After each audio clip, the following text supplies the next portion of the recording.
Grow My Cleaning Company teaches owners of cleaning companies just like you how to grow your company, make more money, and finally take charge of your financial future and your life.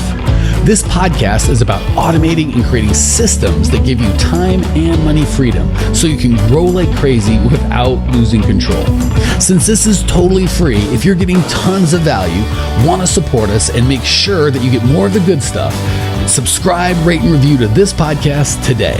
Now, on to the show. Hey, Clean Nation, Mike Campion here with Jeremy and Brenna Sledge. They started Busy Bees Cleaning. Busy Bee with a B, just a letter. Don't try and put a B-E-E. I tried that and Brenna almost punched me. It was terrifying. She looks nice. Don't be fooled. They started Busy Bees, the letter B, not the animal bee, cleaning in August of 2020. They thought, we're in the middle of a pandemic. We should start a cleaning business, which right off the bat, I like the cut of your jib. They're predominantly, I don't know what predominantly means. I'm just making up words, but they're predominantly residential cleaning. They're 15 minutes outside of Nashville in the lovely state of Tennessee. Brenna started cleaning by herself and started hiring, I think, January 2021. We're recording in May, just about June. And now they've got 4 cleaners, even though she still cleans. And Jeremy's got his thing going. Did I miss anything, or does that sound about right? Sounds great. Yeah. So what in God's green earth during a pandemic made you go, you know what? I think I should start a business now. I have been asking myself that question ever since I started. It was definitely not something that we had planned at all. I have professional cleaning experience from Missouri. My husband's military. We moved here July of last year. I had no plans career-wise to start working right away. But a neighbor actually posted on Facebook one day, was looking for some help.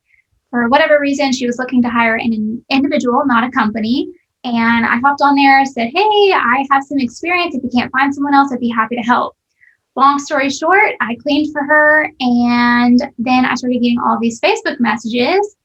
And from all these people, I had no idea where they were coming from. She had actually recommended me on a Facebook group that is here locally, and it did not stop. So I just kind of did it on a whim, wasn't really planning to do this, and it just happened. It fell into our laps, and it has not slowed down since. So started off doing just a couple cleans a week, and now we average over 70 homes a month.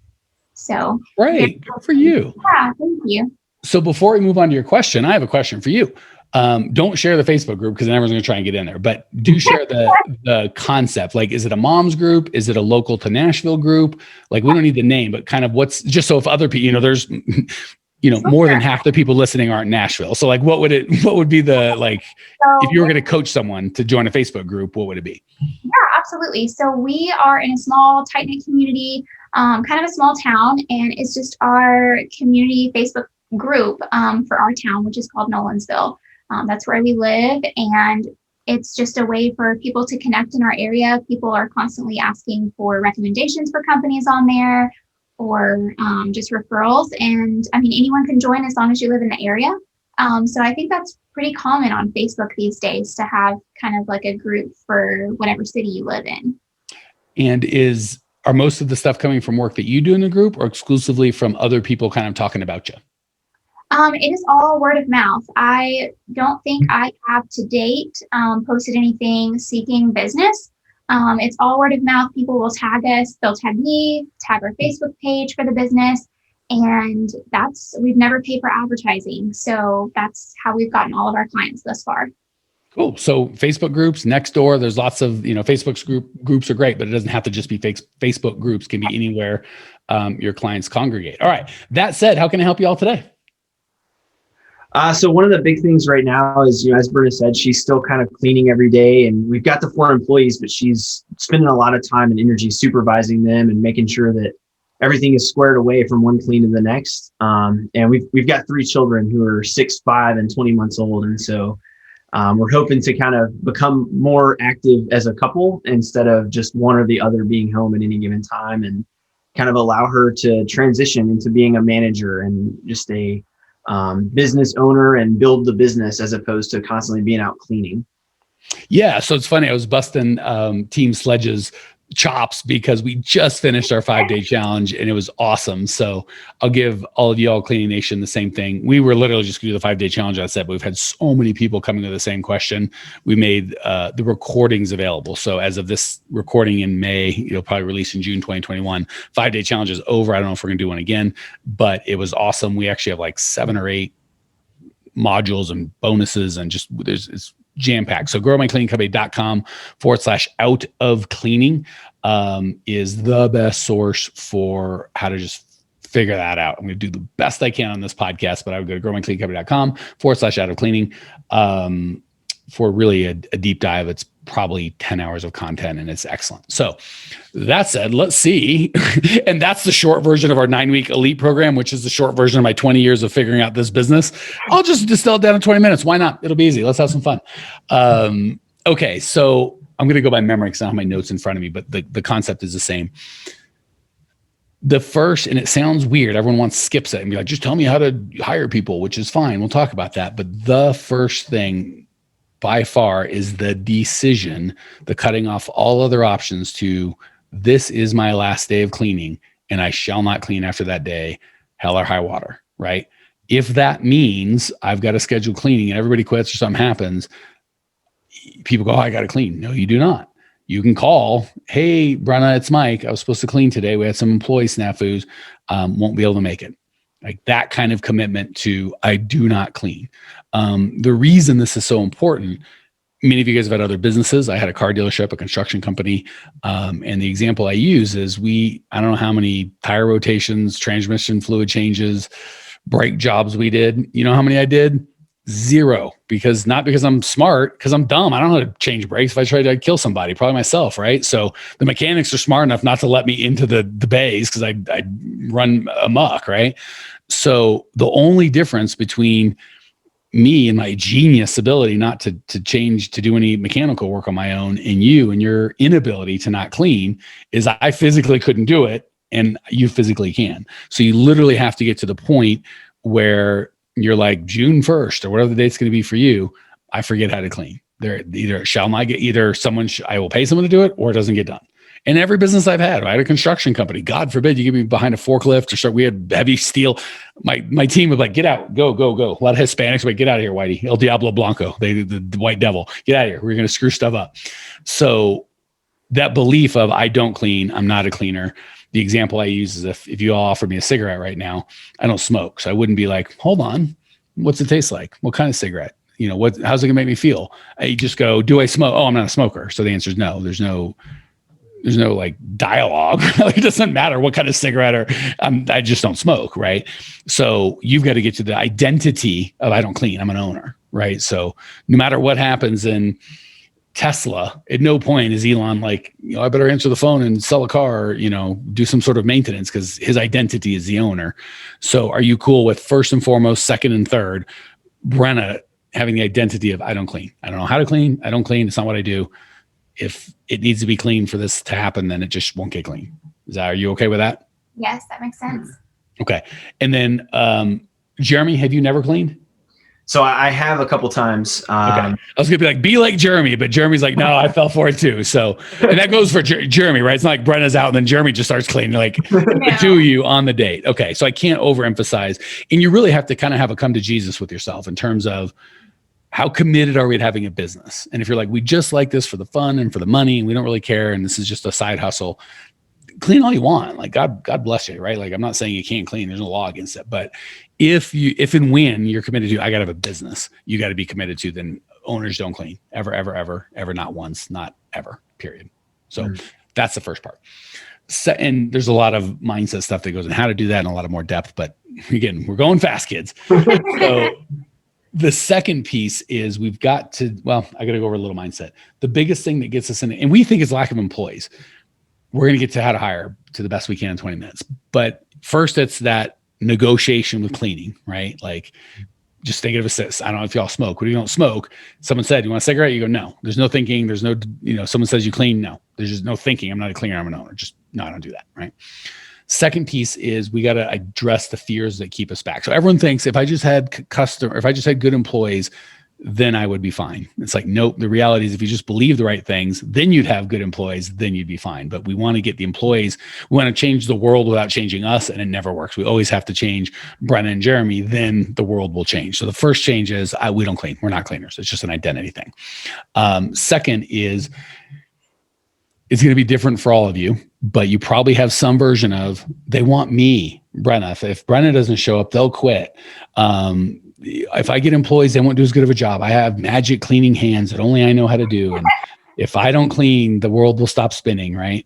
I can't afford it, right? If I pay, I'll take a pay cut. So I'm getting lots of nods at all these. So they're like, crap, we don't have one, we got all three. So we're going to have to overcome all that stuff, right? Because we coach folks all the time that have beliefs that money's evil, or if you have too much. And then how do you think all of our coaching gets to grow them into be wealthy business owners if they've got this underlying belief that money's evil, right? We got to get that fixed before we can, it's just never going to work. So don't have time to go through it now, but on your own, you're going to have to work through changing the belief of I'm a cleaner to I'm not a cleaner. From if I feel like, because it's almost never the truth, but if I feel like and believe that if I don't clean, like my customers deserve me, then you're going to have to overcome that and move from some broke guy that I picture somewhere in Texas that makes the best hamburger in the whole wide world and makes $42,000 a year maybe and works 100 hours a week.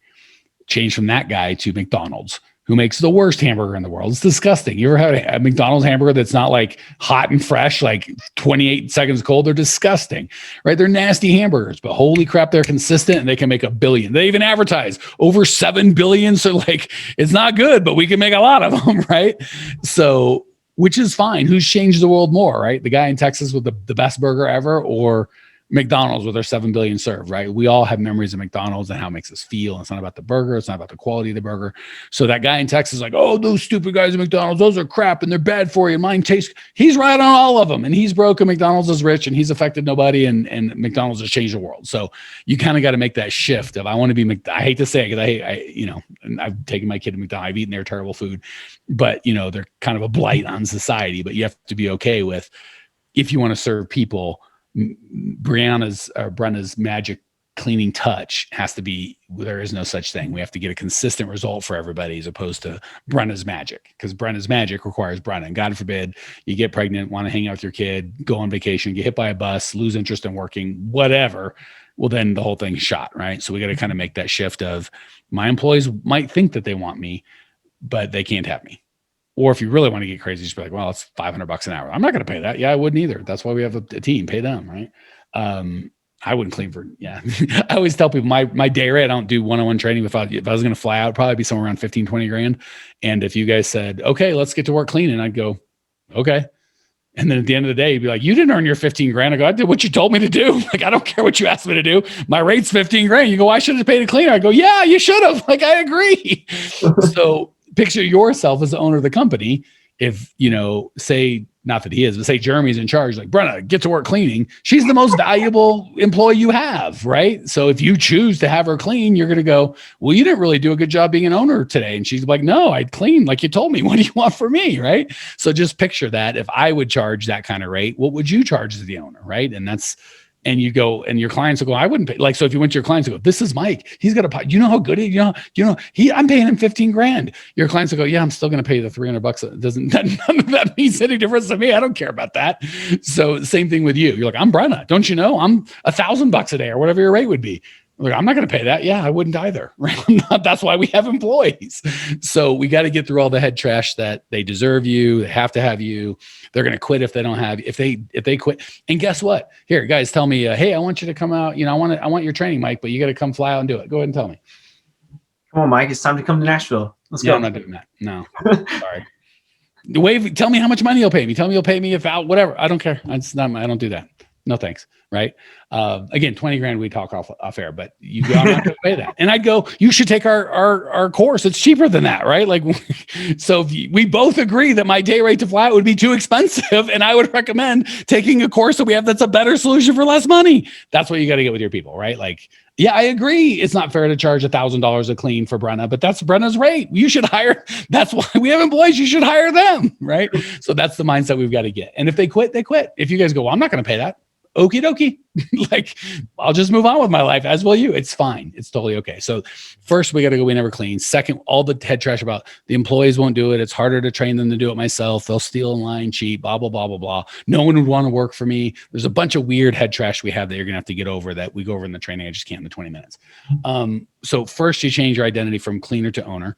Second, you identify what all that head trash looks like for you, right? So Cleaning Nation, Jeremy and Brenda's beliefs that are holding back could be wildly different than yours, then is going to be the next guy. But you've got to kind of name the 4 or 5 that, no one wants to work for me. It's more trouble than it's worth. It's easier just to clean, which is like saying to your 5-year-old, by the way, like, I'll just keep cleaning his room. It's too hard to teach him. True, short term, but at some point you have a 30-year-old man, you got to go clean his room. It's not a cute look, right? So same thing with employees. Like, yes, it is harder to teach them to do it yourself today, but over the next 20 years, the leverage gets different. So step 1, change your identity. Step 2, kill the beliefs that are keeping you from cleaning. Step 3, you need a systematized, automated system to bring more qualified applicants to you than you can hire. That's the key. So, and again, before you get the mindset stuff work done, it won't help you if you had all the applicants in the world, because if Brenna still believes Brenna's magic, and if they don't have me, they're going to freak out and the world will stop spinning. Doesn't matter how many applicants you have. So change your identity, change your beliefs, get an automated system. And we invest in that, right? We're going to spend money to, first of all, and again, don't have time. You're going to want to write a core values-based ad and have a core values-based funnel, right? So as opposed to just, fast growing company in Nashville or just outside of Nashville, looking for motivated, high energy people, paid training, paid vacation, you're going to love it. Like, that's what everyone's ad says, right? In this job market, you can't have a boring ad like that. Whereas you're going to want, for us, our core values are have fun, make money, be real, and help out. So the ad's going to be all about how they can be real and work hard, and we're going to have fun at work, and you're going to actually change people's lives. And if that turns you on, see what I'm saying? When I start saying stuff like that and talk about my beliefs, you're going to be like, oh my gosh, that sounds amazing. Or you're going to go, stupid, I just want a paycheck. Either way, it's fine. The people that aren't a fit are going to run off. Great. The people that are in aren't just going to be like, apply. You know what I'm saying? They're really going to connect with who I am and who you guys are.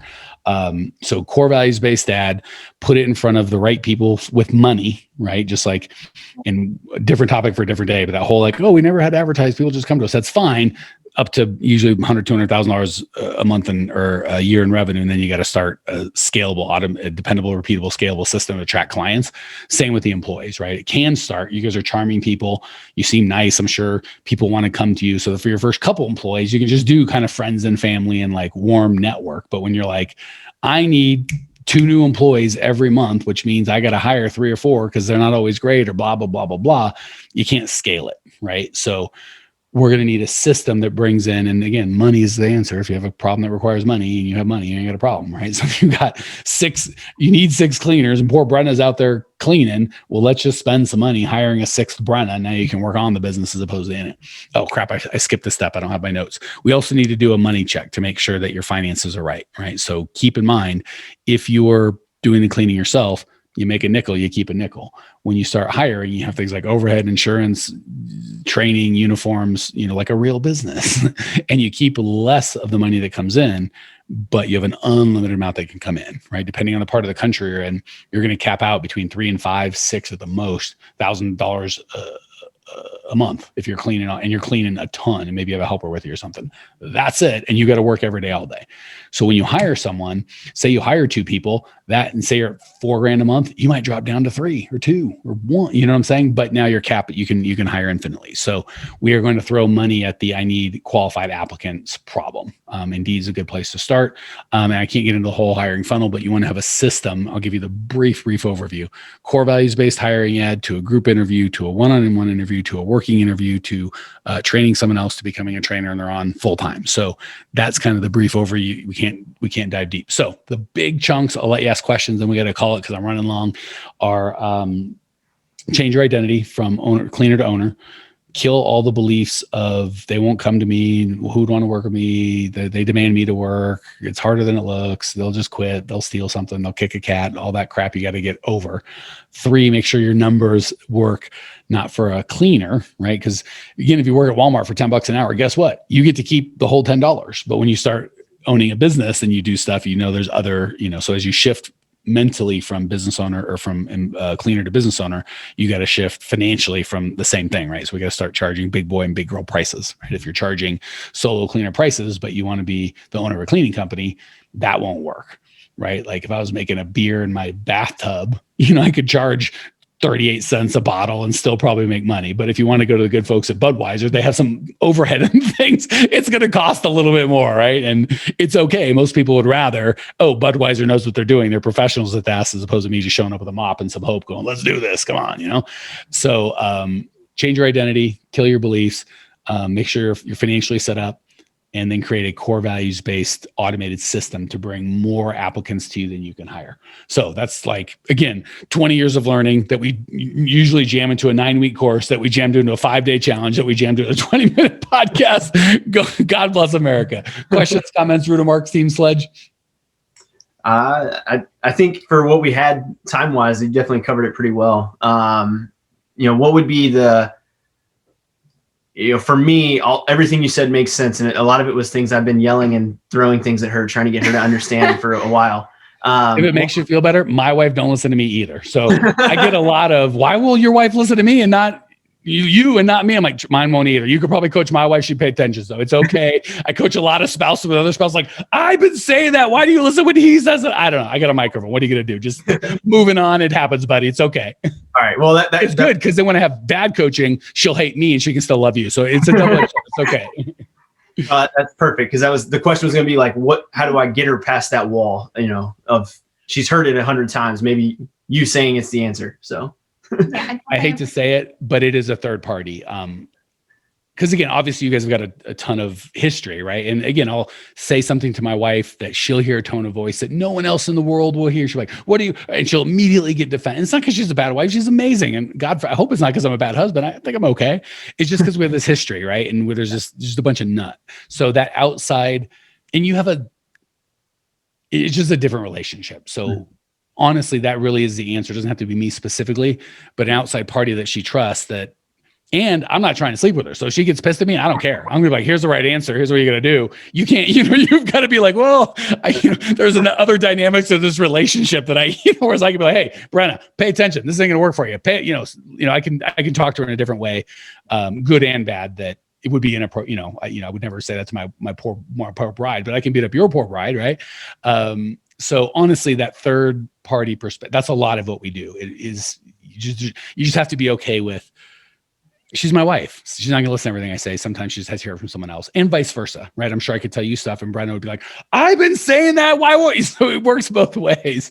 So short answer is that outside coach goes a long way for everybody. Not please. I don't want you guys to think like, oh my gosh, we've got this. No, it's every marriage ever. So an outside person giving feedback that you trust. It's still got to be, it can't just be any human being. You got to get someone that you trust, that knows what they're doing, that has your best interest at heart, all that sort of stuff. But that'll go a long way. And it just takes a bunch of pressure off of, Jeremy can be like, I didn't really want to be the boss or trying to like beat you into this mold. I just want to be your husband who loves you. And I got stuck in this position. Brendan's like, good. I don't want you bossing me around anyway. So it works both. And you can be like, good, I'll let someone else be the coach. I'll just be the husband. And then Brendan can be like, good, I can take coaching from this guy because it's a relationship that's appropriate. And I can just love my husband and not worry about that whole dynamic.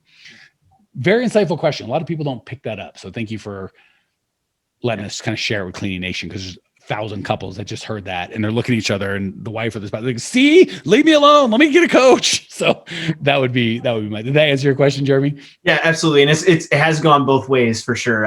We're new to being business owners together. So I'm sure I've been guilty as well. And just, she didn't ask the question. Yeah. And that's the crazy thing is, and that's why I love doing what we do, is so many guys and gals like you are accidental entrepreneurs, right? And all of a sudden you kind of get some success and you're like, I know how to clean, which was good when I had a cleaning job, right? Brenna's obviously done very well with her cleaning job. She's like, but I don't want the cleaning job anymore. I want to own a business. And we think like, oh, owning a cleaning business, same skill set as being a cleaner, right? Completely different skill sets, right? I can't be a mechanic. I would be terrible at it. Not a lot of, but now and again, I'd have a mechanic who's like, oh, I'm going to start my own thing. I'm like, good luck with that. Completely different skill set. We think they're the same because like owning a cleaning company, same thing, wildly different. So give yourself permission, both of you, Brenna, everyone, Cleaning Nation, going, Yeah, I was an accidental entrepreneur. This isn't natural.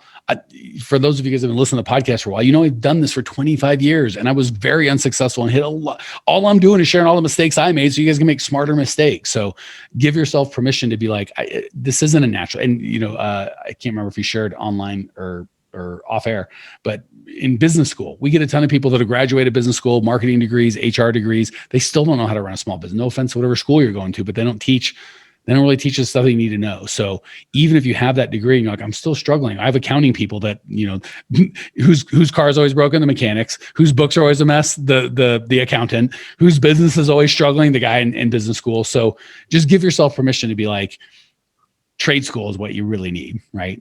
You need someone that's like, show me exactly how to do this thing. So just give yourself permission to not be perfect right off the bat. Nobody is. I wasn't, you're not, nobody listening is. There's a bunch of liars. And then everyone else is telling the truth. It's like, yeah, I had to learn it just like everybody else. So, all right. We are way over on time. For those of you that are like, holy heck, I need more of this. If you go to growmycleaningcompany.com, all the free stuff that we have, there's a masterclass that's amazing. There's like 600 podcasts, YouTube channel. We've got a Facebook group of like 15,000 members. All that crap's free. For those of you like, I want to know how to get out of cleaning and I want the full thing, go to growmycleaningcompany.com/out of cleaning. Again, not something we typically sell. We just did it a couple weeks ago and everyone liked it. So we made the recordings available. So that's what I got, growmycleaningcompany.com. Check it out. See you there. Thanks for tuning in to today's show. If you're fired up, ready to grow, and want to see if you have what it takes to work with us at Grow My Cleaning Company, here's what I want you to do right now. Go to growmycleaningcompany.com/talk. That's growmycleaningcompany.com/talk to book an appointment to speak with me personally. I'm going to jump on the phone with you to get you crystal clear on where you are now, where you want to be, and how to get you there. Don't walk around in the dark any longer. If you are serious about growing your cleaning company, it's time to finally get the systems in place that you need to grow. We've helped hundreds of owners of cleaning companies not only grow their business and their personal freedom, but give back to their community as well. If that's what you're looking for, head over to growmycleaningcompany.com/talk and book a time to talk with me personally. I can't wait to get to know you and your business.